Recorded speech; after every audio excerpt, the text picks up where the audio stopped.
Beruchim Tiou, on est le 13 Adar, premier Adar. Demain, c'est vrai, c'est la fête, petite fête, Purim Katan. Et vous savez que le roi Salomon, dans Michelet, je crois qu'on dit proverbe en français, dans le 3e chapitre, il dit Al tomar le re'acha lech vashov, mahar eten lach veyeshitar. Ne dis pas à ton ami, retourne demain, ça veut dire ne repousse pas des choses à demain quand tu as la possibilité de les faire aujourd'hui. Bien sûr qu'on apprend beaucoup des leçons de vie, surtout avec notre génération de achète aujourd'hui et paye demain ou paye sur 100 fois. Ou même chaque chose, la joie. Pourquoi attendre demain pour avoir la joie de Purim Katan? Il faut la faire à partir d'aujourd'hui. Par contre, si on veut être fidèle et lié à la montée du jour, dans la paracha, dans la deuxième montée, on a fait la faute du veau d'or. Très compliqué comme sujet pour comprendre comment on l'a fait, mais quand le problème était là, Aaron à Cohen, il a vu qu'il y a un veau d'or. Moshe Rabbeinu, il n'arrive pas toujours. Alors vous savez, qu'est-ce qu'il a dit au peuple d'Israël? Vayomer Aaron, Chag la Hashem Mahar. Il a repoussé la fête pour demain.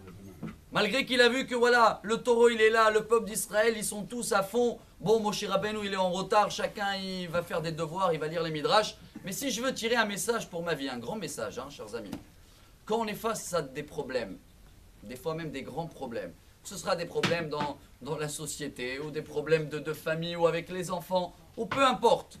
Il y a des problèmes qu'il faut régler tout de suite. Il ne faut pas attendre et pousser le lendemain.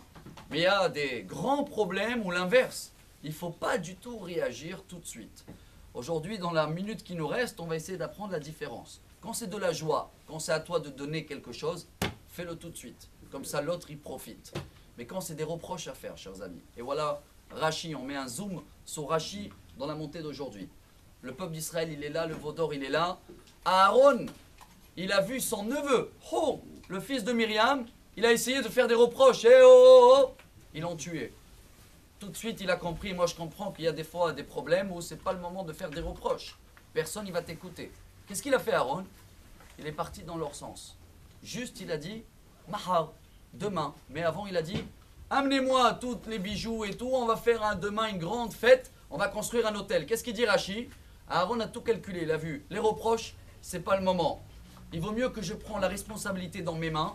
Comme ça, si le problème il éclate, ce sera moi le seul responsable. Ça, savoir, chers amis, face à un problème que chacun peut avoir dans sa vie, même un petit ou un grand, prends-le dans tes mains, mais ne réagis pas tout de suite. Attends demain, comme il dit le roi Salomon, c'est les 3 mots magiques. Gam, Ze, Yaravor. C'est ce qu'il a gravé sur sa bague. C'est le secret de la vie. Tu as un problème aujourd'hui? Attends demain et tu vas voir que le problème il sera beaucoup plus petit. En tous les cas, demain, on a un Purim petit. Alors la joie, on la commence dès aujourd'hui. Et les grands problèmes, on les pousse pour demain et ils vont devenir tout petits. Bonne journée. Amar Rabbi Elazar, Amar Rabbi Hanina.